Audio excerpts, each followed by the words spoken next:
High everyone, आजको भिडियोमा marketing स्ट्र्याटेजीको एसटिपीको बारेमा कुरा गर्न गइरहेको छु। एसटिपी अर्थात् सेगमेन्टेसन, टार्गेटिङ र पोजिसनिङ, जुन प्रोडक्ट प्रमोसनको प्रोसेस अन्तर्गत पर्दछ। भिडियोको मेटेरियल फ्लिप कोटलरको मार्केटिङ म्यानेजमेन्टबाट लिएको छु। यदि तपाईँलाई यो बुक किन्न चाहनुहुन्छ भने डिस्क्रिप्सनमा दिएको लिङ्कमा क्लिक गरेर पर्चेस गर्न सक्नुहुन्छ। सो फ्रेन्ड्स, सुरु गरौँ भिडियो मार्केट सेगमेन्टेसनबाट।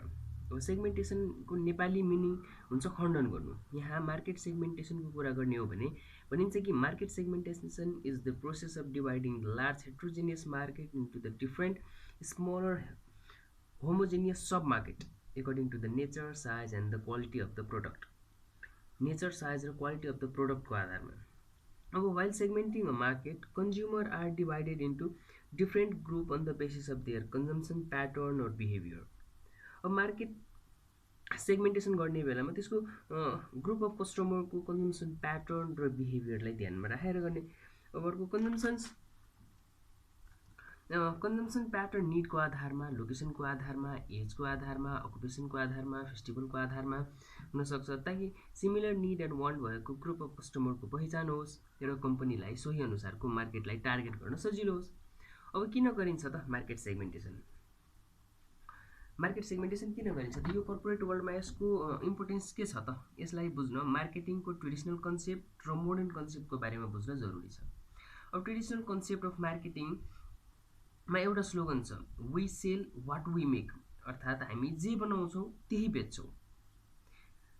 यसलाई ओल्ड कन्सेप्टमा मास मार्केटिङ पनि भनिन्छ हो, अर्थात् हामी जे बनाउँछौँ त्यही बेच्छौँ। तर मोडर्न कर्पोरेट वर्ल्डमा यो कन्सेप्टले काम गरेन, मतलब इफेक्टिभ भएन, इफिसियन्सी ल्याएन र पछि मोडर्न मार्केटिङ कन्सेप्ट इमर्ज भयो, जसको स्लोगन रहेको छ we make what we can sell, मतलब हामी त्यही बनाउँछौँ जुन हामी बेच्न सक्छौँ।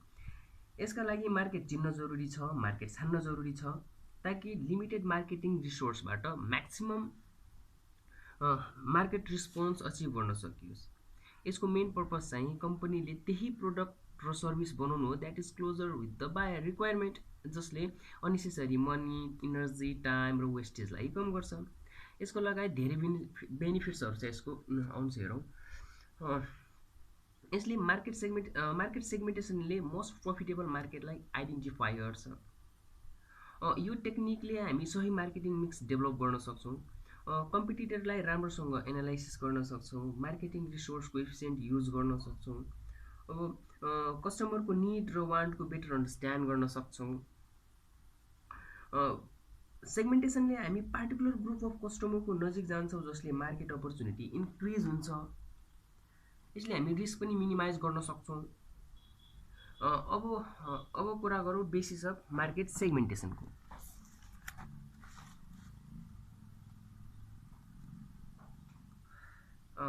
यसलाई 4 भागमा डिभाइड गरिएको छ। First one is demographic segmentation. यसमा division on the basis of structure of पपुलेसनको स्टडी गर्छौँ, जस्तै same group of age, gender, occupation, marital status, income, रिलिजनलाई सेगमेन्ट गर्छौँ र कुनै एउटा पार्टिकुलर टेरिटरीलाई हामी टार्गेट गर्छौँ। जस्तै प्याम्पर्सले 0 देखि 5 वर्षको बच्चालाई टार्गेट गरेको छ।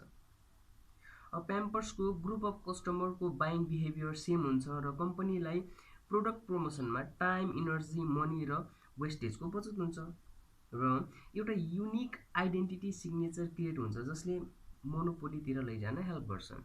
यसलाई एक एक गरेर बुझौँ। एजमा हाम्रो मार्केट किड्स हुनसक्छ, यङ स्टार, ओल्ड पिपल, यसमा 3वटा बाँडेर बुझौँ। अर्को जेन्डरमा मेल फिमेल हुन्छ। यदि तपाईँको कम्पनीले ब्युटी प्रोडक्ट प्रड्युस गर्छ भने तपाईँको सेगमेन्ट फिमेल मार्केट हो। अब यस अन्तर्गत पनि एजको कुरा आउन जान्छ, डिफ्रेन्ट एज ग्रुपमा डिफ्रेन्ट प्रोडक्ट हुनसक्छ। अकुपेसनमा मानव हामीले मिलियन्स अफ कस्टमरलाई 3 भागमा डिभाइड गऱ्यौँ, स्टुडेन्ट, प्रोफेसनल, अनइम्प्लोइमेन्ट, एउटा रिटायर पनि होस्। अनि अब तपाईँको बिजनेसमा के स्पेसल छ त? तपाईँको स्पेसियालिटिज के हो? कुन ग्रुपलाई तपाईँ टार्गेट गर्नुहुन्छ? तपाईँका लागि त्यही सेगमेन्ट हुन जान्छ। मेरिटल स्टेटसको कुरा गर्ने भने यस अन्तर्गत सिङ्गल, म्यारिड, डिभोर्स र विन्डोको बारेमा स्टडी गर्नु पर्यो। सबैको प्रोडक्ट र सर्भिस भिन्दै हुन्छ। सबैको प्रोडक्ट र सर्भिस भिन्दा भिन्दै हुन्छ। अब इन्कम ग्रुपको कुरा गर्ने हो भने यसमा मानौँ हामीले तीनवटा ग्रुप अफ कस्टमर छुट्यायौँ, high income profile, moderate income profile र लो इन्कम प्रोफाइल। अब तपाईँको फर्म कुन मार्केटलाई टार्गेट गर्छ त? सेगमेन्ट तपाईँको लागि त्यही हो।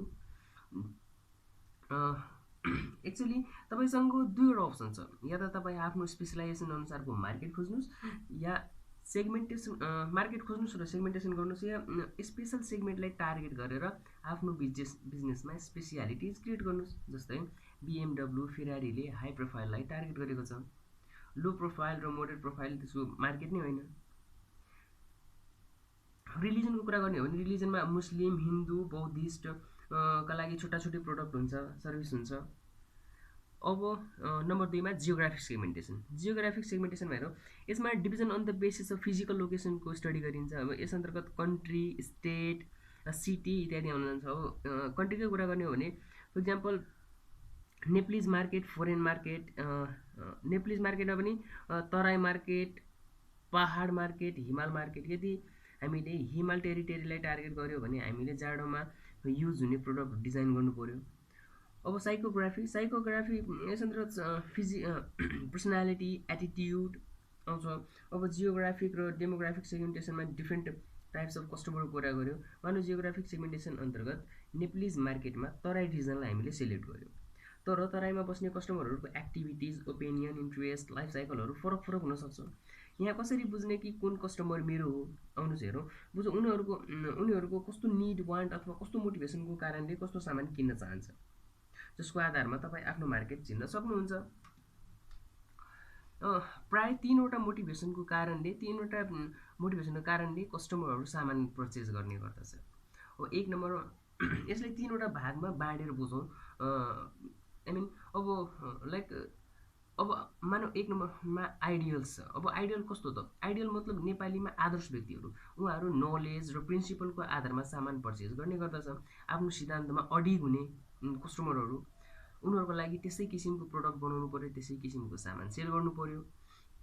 अचिभमेन्ट यस अन्तर्गत पर्ने कस्टमरहरू त्यसमा प्रोडक्ट अथवा सर्भिस किन रुचाउँछन् जसले उसको सक्सेसलाई इन्डिकेट गर्छ। सेल्फ एक्सप्रेसनमा पर्ने कस्टमरहरू त्यस्ता प्रोडक्टहरू र सर्भिसहरू किन रुचाउँछ जसले उनीहरूको self confidence, energy, risk taking level देखियोस्। यस्ता कस्टमरहरूलाई कम्पनीहरूले प्रोडक्ट प्रमोसन गर्दा इगोमा एट्याक गर्छ। जस्तै डर के आगे जिते, माउन्टेन ड्यू। यो पोजिसनिङ मेथडले कस्टमरले आफूले रिस्क एक्सप्रेस गरेको फिल गर्छ। And last one is behavioural segmentation. यसलाई भनिन्छ कि division on the basis of use of response of the product. अब युजर रिस्पोन्सको आधारमा डिभिजन गर्नु, मार्केटले छुट्याउनु। यसभित्र हेरिन्छ कि कस्टमर ओकेजनली पर्चेस गरिरहेको छ कि लोयल हो। यदि ओकेजनली छ भने कस्टमरलाई अफर दिएर, कुनै स्किम दिएर रेगुलर कस्टमर बनाउन सकिन्छ। यसरी नै रेगुलर कस्टमरलाई कसरी लोयलमा स्विच गर्ने कुराहरू एनालाइसिस गरेर सेगमेन्ट गर्ने। अब युजर स्टेटसको कुरा गर्ने हो भने यसमा फर्स्ट टाइम युजर छ कि रेगुलर युजर हो कि नन युजर हो customer.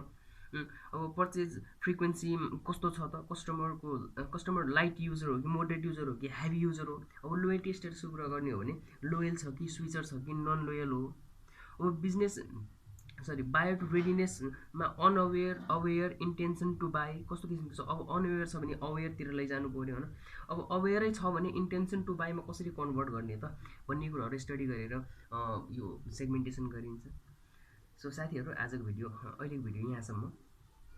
Thank you very much for watching. यदि तपाईँलाई यो भिडियोले मद्दत पुगिरहेको छ भने please do subscribe my channel and keep sharing. Thank you, love you.